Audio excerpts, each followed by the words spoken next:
on our number, which is 8800440559, and you're watching us on eVidya channel number 6, 9 and 12. Also all our YouTube channel, that is NCERT Official. In the live chat box you can write down your questions, queries and share them with us. Till 11:45 we are here, my guests are here, and they'll be answering all your queries. So this program is not just for students or teachers, it's for administrators, it's for school heads, school leaders, principals. All of you will get ideas and motivation from our expert. So I have a lot of queries to ask her, but before that I have an announcement to make, that is regarding India's G20 presidency. We are extremely proud of the fact that India assumed G20 presidency and would convene the G20 Leaders Summit for the first time in the country this year, that is 2023. A nation deeply committed to democracy and multilateralism, India's G20 presidency would be a watershed moment in her history, as it seeks to play an important role by finding global pragmatic solutions for the well-being of all, and in doing so manifest its true spirit of Vasudhaiva Kutumbakam, or should I say the world is one family. Vasudhaiva Kutumbakam also translates to one earth, one family, one future, and that is exactly the theme of this year's India's G20 presidency. So without further ado, let's begin this conversation, and my first question would be to Charu ma'am. Ma'am, would you like to tell us that what do we understand by pedagogical leadership for enhancing systemic learning, and how do we see today's session? What is the aim? What is the focus? Right. We are talking about pedagogical leadership since the onset of National Education Policy 2020. So it clearly outlines that a school leader needs to emerge as a pedagogical leader, a teacher leader also needs to emerge as a pedagogical leader. And what do we mean by the pedagogical aspects of leadership? So we all know that, for instance, NCERT, it has worked for since time, a lot of time, on curricular aspects, on the aspects of what is the best pedagogy for student enhancement of student learning, for student well-being, and so on and so forth. And we all know that pedagogies and the scope of pedagogies are very different according to the levels of school education that the children are studying in, right from preschool to senior secondary level. Basically pedagogy by itself is a whole understanding of content and transactional methodologies with respect to a particular aspect. For instance, culturally responsive pedagogies are more suitable where we have children coming from a particular cultural group or a socio-cultural group. For instance, tribes, so what would be the most relevant pedagogies for children coming from tribes and studying with non-tribe students, for instance. Or we have something like art integrated pedagogy, that NCERT specializes in. And we have a whole array of pedagogies that come within the purview of art integrated, such as dance integrated pedagogy, or something related to fine arts or sports, or music, for instance. So we have concluded a workshop on pedagogical leadership just recently, of which Kaniz was a participant, and so we thought, why don't we talk about what are the aspects of pedagogical leadership and how do they play out in the school. So what do we really mean by the understanding of pedagogical leadership in the system? So here we are talking about not just the competencies of students, but also the adult competencies, the competencies of stakeholders who are basically adults. And who are these stakeholders? They are systemic administrators, you have the academic cadre in the system, you have the school leaders and the teachers. So basically the idea is that all these adult stakeholders need to be pedagogical leaders, need to have all these competencies within themselves, developed within themselves, so that they can present a good role model to students, and students can also develop this through observation and through practice. And in the gradual process develop as student leaders. So we are really all in all looking at how pedagogical leadership has a bearing on student leadership, on student learning, on student well-being, and perhaps what is the most catchword now, in the context of 21st century skills, student competencies. So what bearing does pedagogical leadership have on student competencies, on student learning, is something that we are looking at, when we are trying to understand this whole aspect of leadership. So we have Kaneez with us, who has been a DIET faculty and who is now a principal in a senior secondary school. So we're going to understand what all innovations, what all strategies did she employ to make this a reality, and it's still in the process, right? So let's understand from her itself, ma'am. Our title itself says that experiences as a DIET faculty and as a principal. So we get that you are currently the principal of Kapan Senior Secondary School, but you have been a DIET faculty as well. So what were your different roles in the education system, particularly in Ladakh? And when you joined as a principal, I'm sure there were some things that you noticed need changes, and there were certain challenges. So what were those? How difficult were those? And what all did you do to make them better? First of all, I would like to introduce myself by saying that I was appointed as a lecturer in English in 2004 through Jammu Kashmir Public Service Commission. Since then, I've been teaching in different government secondary schools until 2004. But simultaneously, I've been working in DIET as a resource person during winter holidays. So during my tenure, I never missed an opportunity to attend workshops in Jammu and Kashmir on various topics ranging from child protection and child rights, and organized by Save the Children and UNICEF. And also I used to attend trainings on training conducted by NGOs like Simple Education Foundation, Pratham Education Foundation, Kavilya Education Foundation. So on diverse pedagogies. All these experiences helped me in understanding our own system of education in Leh and motivated me further to share my understanding and learning with my faculty and teachers in my district. And in 2007, I was selected for a Fulbright program from the whole of Northern India, along with 12 other teachers for a professional development program for Indian and Pakistani teachers through United States India Education Foundation in University of California, Los Angeles, USA.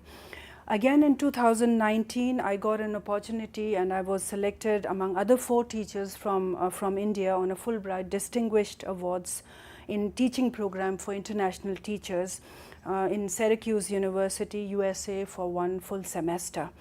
I imparted countless trainings and workshops in my district for primary, middle and high school teachers, for head of the institutions and principals of my district. So what I want to bring forth is that I was working in DIET from 2014. I was working in DIET full-fledgedly for 6 years, and then I also got an opportunity to conduct trainings in Jammu as well, in 2 districts of Jammu, Kishtwar and Ramban.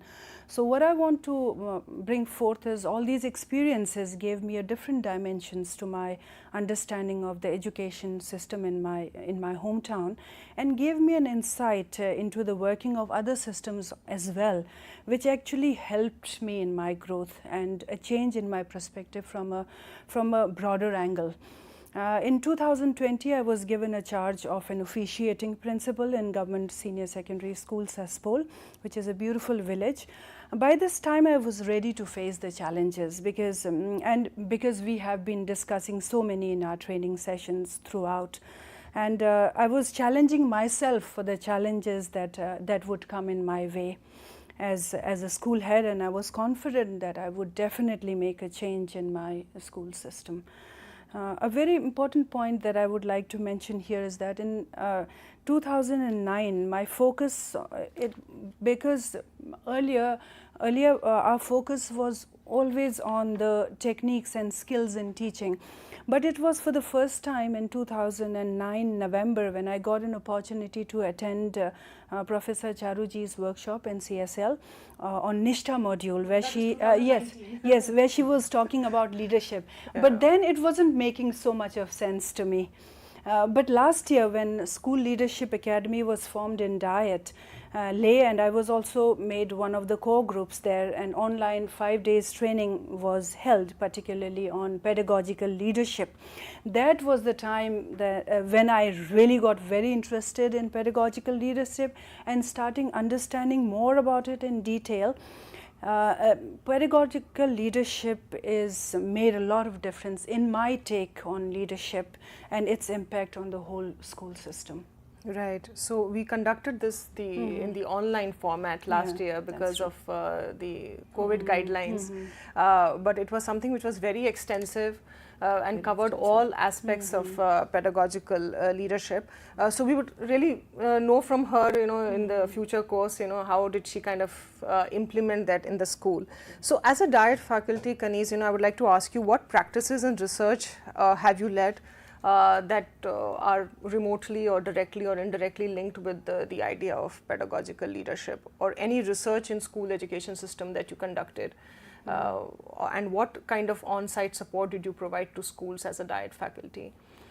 Charuji, to be very frank, pedagogical leadership was a very new term for us in Leh.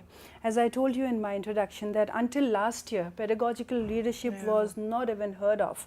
But when I look back to my own experiences as working in DIET, we were specifically focused on teachers' professional development, talking about improvement in the teaching learning process, content or context, textbook specific challenges and subject specific issues. That were the only things that we were involved in. Training were mainly based on these areas. I did pedagogical leadership in my position and at this stage is making sense to me. I am now in a better position to prioritize pedagogical leadership in my school, understand how it works and actually see the outcome vividly. Pedagogical leadership talks about a self-aware leader who introspects and reflects his own self before others. He is a continuous learner, he is confident, a team builder, a visionary, adaptive, assertive, innovator, a facilitator, a motivator, a conflict resolver, a counselor and an administrator who is very clear in his vision for his school.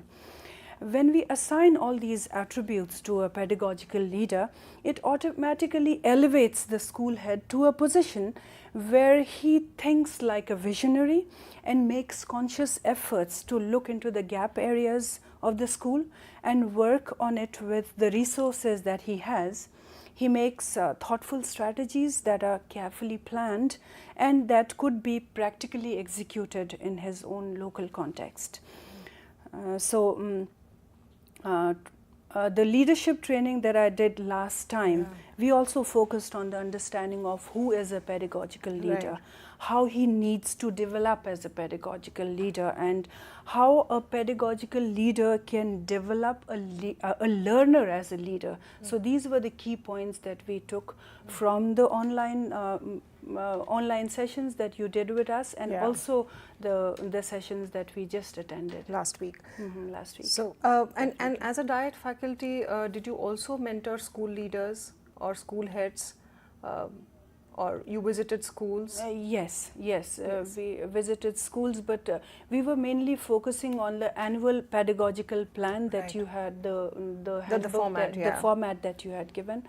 And then we were working on it, and a lot of feedbacks coming from different parts of the district, and people working on it and really taking it into account that this should be implemented in school, because it is so structurally well planned and it is so convenient for the school head to understand how he should go about, what would his vision be like. So that was a very proper and a structured manner in which it was done. So, ma'am, if we talk about your present school, any particular pedagogical interventions that has happened in your school, would you like to talk about it? Yes, this is a very interesting point, because this is a place where I was practically doing my learnings. Like, I was very much involved in it, and I joined this present school with two very clear goals in my mind, and I thought if I could achieve even half of it, it would make me very happy. First was to develop leadership skills in students. Second was to motivate, encourage, and acknowledge the teachers in my school. Through my experience as a teacher all these years, one that really stood out as a big challenge and a concern for me was how to build confidence in the students. Yes. Because I see so much of talent, so much of potential and energy in the students which hardly comes out from them. I started making plans with my teachers and introduced well-planned activities in a very systematic order, like framing children parliament, elections for head school boy and a girl, through a simulation of in a democratic system how it is held, a voting system in India. So that was a very interesting way of seeing how students come up with their own leadership skills, what are their responsibilities, how they own their own positions. So that was very successful, and we have been doing that since 3 years now.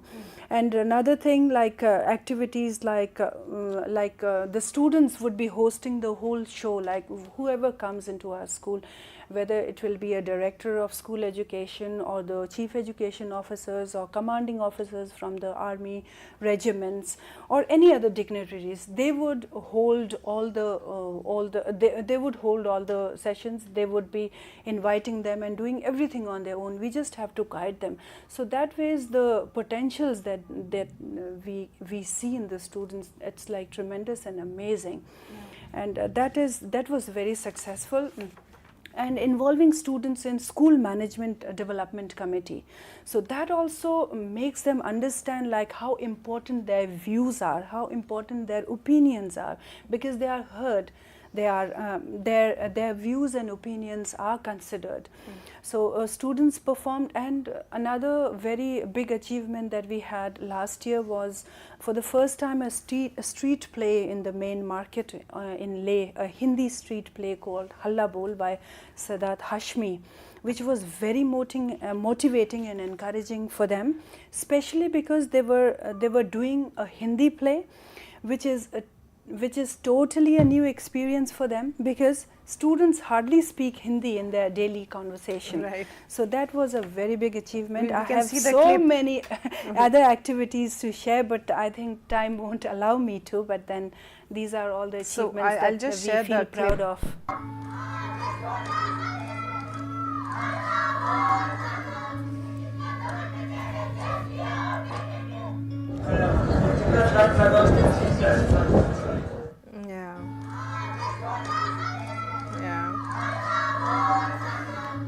Yeah.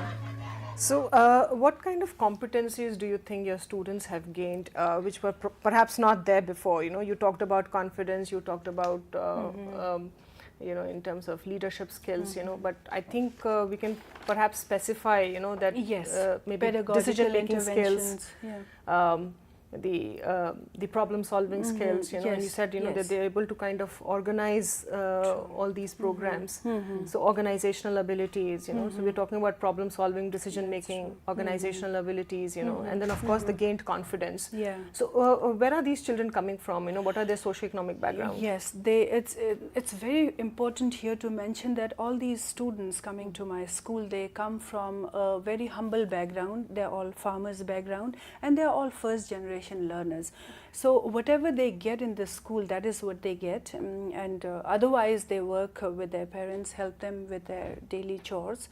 And coming up with such confidence and taking out their potential is really an achievement for all of us. Yes, yes, yes.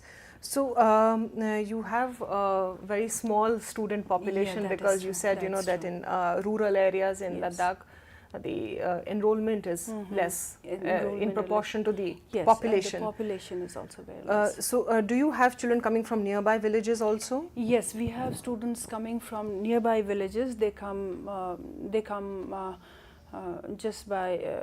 it's like 10 kilometers or 5 kilometers walking to school. And which streams do you have in secondary? Yes, we have arts, we have medical, we have non-medical, and we have commerce streams. Right. And do you also have vocational in your secondary? Not We yet. don't have vocational as such as of now. Yeah, we don't have. But we are soon introducing them.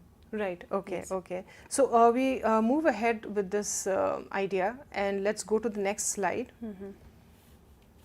Tell us more about the achievement of your students, and then we'll again come back to pedagogies. Yes. So the achievements that I would like to share with all of you, it was really a pride moment for all of us in 2022 when this national science seminar was held in Kolkata.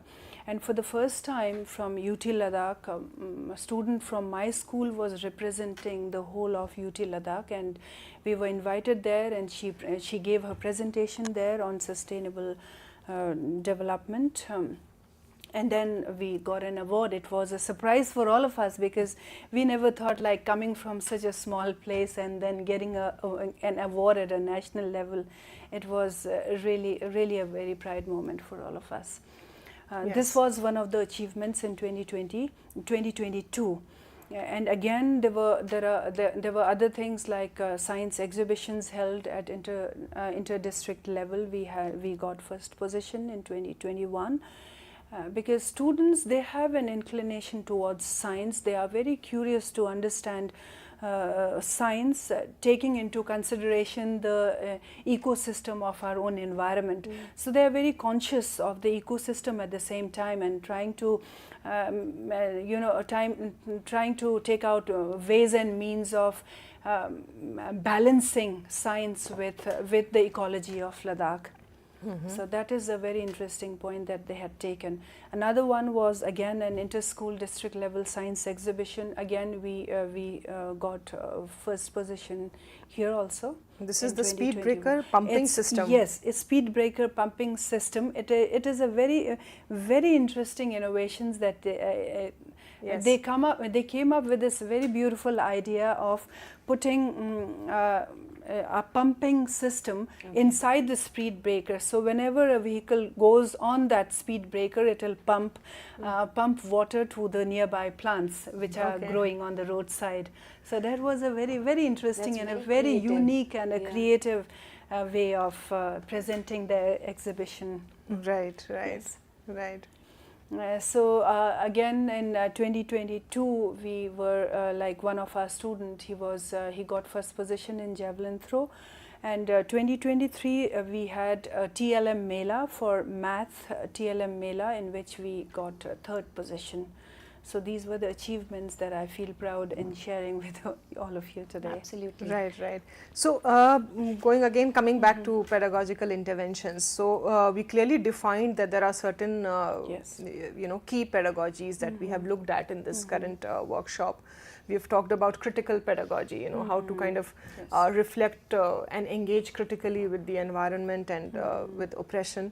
Number two is culturally responsive pedagogies, Then you have art integrated pedagogy. You have specifically looking into music integration into the disciplines, dance integration into the disciplines, and we also did a few activities on theatre, how we can use theatre as a medium for improving competencies among students. We are also talking about digital pedagogy, since now a lot has happened in this field. So what could be the different digital pedagogies that we can employ for building multifarious talents among students. We are also talking about pedagogies for peace education, for environmental sustainability, and of course pedagogy for socio-emotional learning. So what is pedagogy for socio-emotional learning, and how you have tried to cultivate this in your students? Yes, because like 21st century skills as it is envisioned in NEP 2020, we but the pedagogical leadership program that NCSL conducted had a very great impact on me, and I was especially focusing on the soft skills, how to imbibe these small soft skills in students. For that we did this socio-emotional learning, cultivating values, ethics and interdependence. We do that by inviting spiritual leaders or people, because the place itself, Ladakh, it's considered to be it's like so much of religious activities keeps on happening in that in our place. So that was the best way of inviting these people who could talk on the soft skills, how you can get happiness through small things, like because what I see missing in the younger generation is always looking for bigger picture, bigger things, like not appreciating the things that they already have in their surroundings. So that was very important for them to understand how we can create happiness, because ultimately happiness is what matters as a human being. So through that we through pedagogical intervention we do social emotional learning through these kind of activities. And then I also focus a lot on experiential learning as well. Right. So that also plays a very important role in bringing out the leadership skills in the students. Right. And also art integrated learning, where we do so many things through dramas and plays and songs and all these things. Right. So students participating in Kala Utsav, and one of the students also got nominated for, he was invited to participate at the national level also from my school. So these are the pictures that you can clearly see how they integrate art into their learning. Right. Right. So let's see if we can find some. Yes.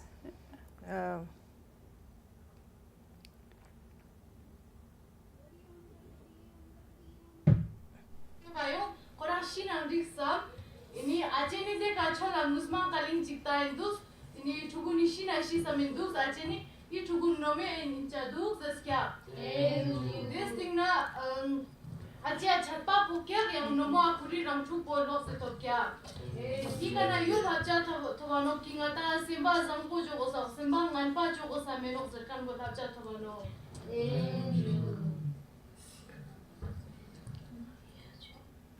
Is this some theatre activity or some? Yes, this was on a Boti Day, which we celebrate every 1st of April. Because we have this tradition of storytelling that is coming down through our generation, through our ancestors, and younger generation has somehow lost that connection between the times where their grandparents or parents used to always learn through storytelling. Like they used to learn by listening to stories. So we tried to create this environment of where in a kitchen everybody is gathered around because it's cold, and there is this firewood burning, and then there are grandparents, parents telling stories to their children. Right. So that you is, also discussed about project and inquiry-based pedagogy, and how have you used that? Can you give us some example? Yes, that was also a very interesting thing. Like during the summer break, we gave projects to the students of science students, because Ladakh also is very famous for herbs, like medicinal plants you can derive from the plants. So the students were asked to collect plants from any corner, find it, like from the mountains to, in the stream or wherever, and then they need to go to different places, to the expertise, and ask them the advantages and the properties of those herbal plants. So through that they made a herbarium that was very beautifully done, and then it was shown to the director. He also appreciated it a lot, but then it wasn't done in a structured format. So what we did was we sent it to an assistant professor in a degree college, botany assistant professor. He guided the students of how to do a research, how to make a herbarium in a systematic manner. At the end, we gave them a certificate of excellence and certificate of appreciation signed by the director and the chief education officer. That was also very inspiring for them. Yeah. So, and if you have any other pedagogical interventions that you with the teachers is most critical and has an indirect bearing on the student learning and the student learning processes. So how do you carry out the professional development of your teachers? And what are the methods and mediums through which you encourage them, motivate them to professionally develop themselves, and along which lines? Do you think that they are updated? How do you go about this? First of all, I feel teachers should be motivated, they should be encouraged, they should be acknowledged for their work at several times. Many a times they are burnt out, as we all know, and they need encouragement and motivation. A very interesting thing that I do in my school is like for professional, it is a professional, teacher's professional development, but I do it in a very different manner. Like on the last day of every month, we have high tea and we discuss all the issues and share our experiences and our learning. We talk about our future plans, and this is the only time when we sit down, relax, and talk about so many things relating to school. We do exercises on emotional intelligence, Johari window, which really helps us in understanding ourselves and reflect on our strengths and weaknesses. So teacher professional development is very important, and they do it continuously, but at the same time it is very important to encourage them into doing it, so that they are updated and they are encouraged all the time and motivated at the same time. Right. So is the internet facility all right? Yes, for them to be able to access? Yes, we have internet facilities that is very good. Yeah, okay, Yes. okay. And do your teachers also become part of in-service training programs? Yes, they attend a lot of in-service trainings, and at the same time the trainings going online trainings like the Nishtha training and the teachers professional development training, they do that all the time. But as I said earlier, motivation and encouragement for them is very important, so otherwise they lag behind, and then the stagnancy comes into their profession. Just to make things lively, we do activities, and then teachers are also a part of it, and we always use their expertise in whichever do you also ways. like, for instance, when you become part of workshops and when you become and when you learn new aspects, so do you share that in the staff meeting? Yes, definitely. I do that all the time, because like most of the sessions at the end of the month, it is always me talking for 10 minutes on the programs that I have participated in, and share my experiences and my learning with them all the time. Right. So you're saying that it's a teamwork. Yes, You definitely. and other teachers work together. Okay. Ma'am, I have a question for you here. So ma'am said that pedagogical leadership was very new until recently. Yes. The term was very new. So here, what is the role of NCSL particularly in developing the practitioner-centric materials on pedagogical leadership and engaging other teachers from all over India with that? Yes. Just very recently, 2-3 years back, NCSL had collaborated with CBSE to develop a handbook on pedagogical leadership for leading learning in schools, and that was very much focused on the processes that are relevant for the central schools, especially Kendriya Vidyalaya Sangathan, Navodaya Vidyalaya Samiti, and the schools that are run by CBSE.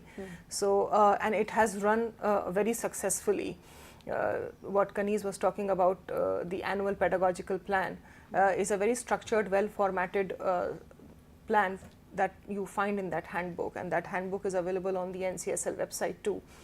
So now, since last year, what we are doing is that we are trying to take this more in terms of diving deep into all the pedagogies, number one, and number two, trying to contextualize it to the needs and challenges of the government schools in the country, which are run by the state and UT departments.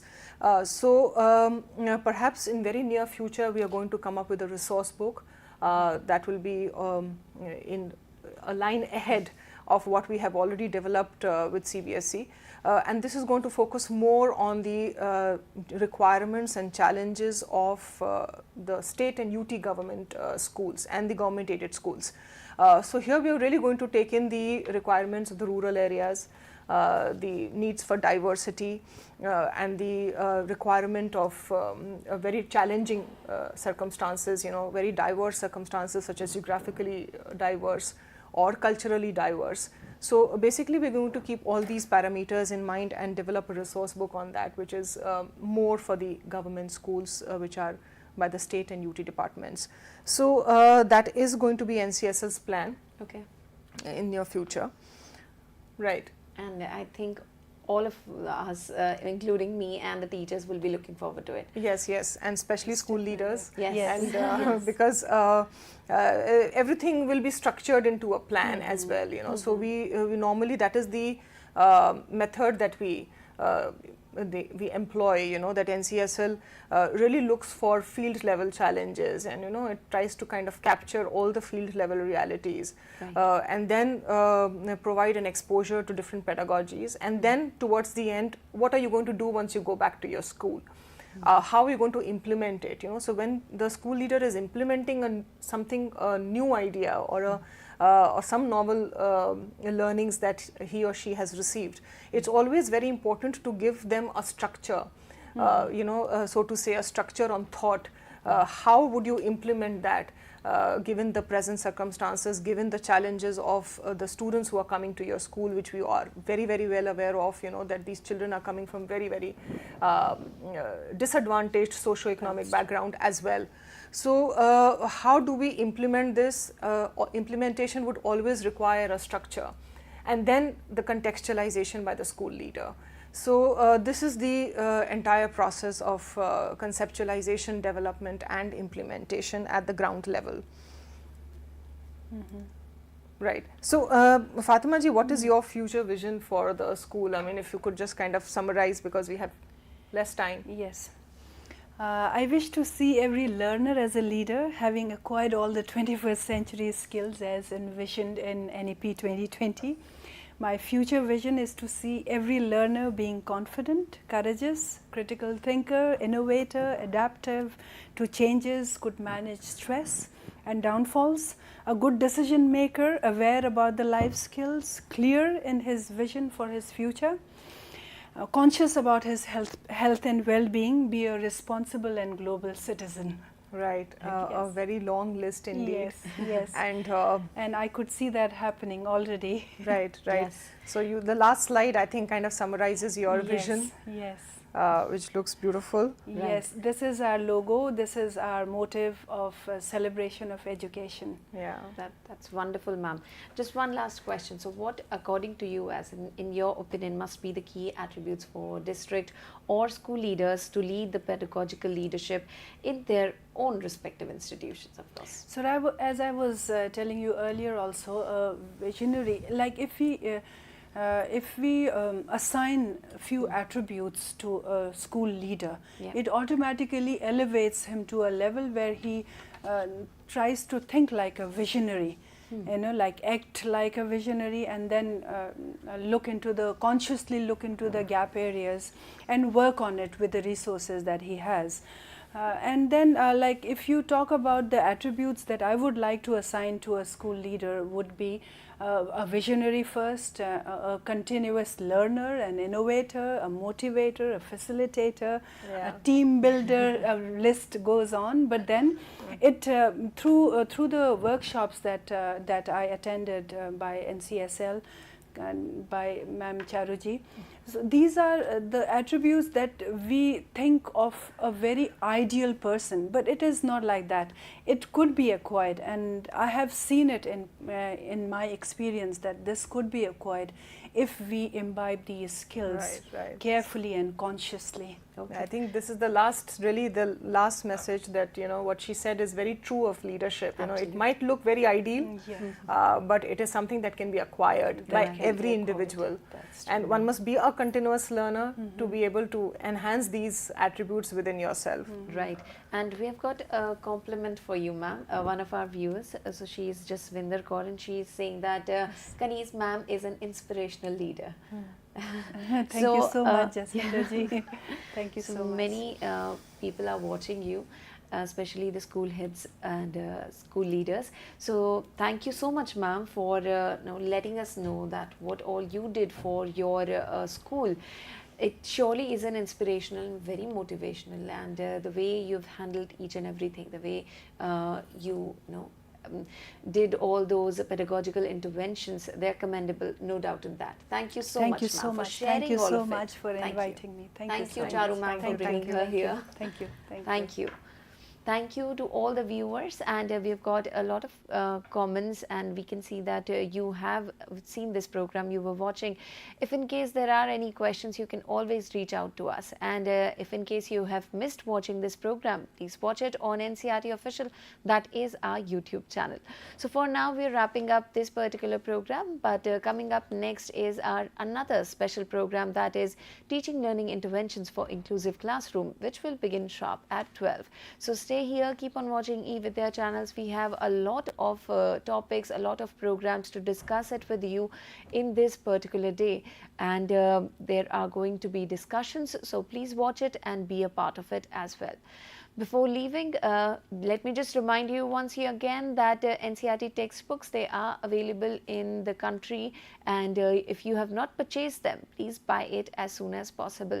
So information regarding the textbooks, we keep on repeating in each and every session, and it's going on in the form of ticker on your screens at the moment. Please purchase it. Either you can download the PDF versions through NCRT, Diksha or ePathshala website or their mobile applications, or you can simply place an order through our website, that is ncrtbooks.ncrt.gov.in. Simple. It's very, very simple. Or you can directly go to the sales counter. So there are multiple methods. I really hope that you're going to buy them very, very soon. So with this, we are wrapping up this program. Thank you so much. Have a great day ahead. I'm Tanvi Khurana. I'll take a leave of you. Namaskar.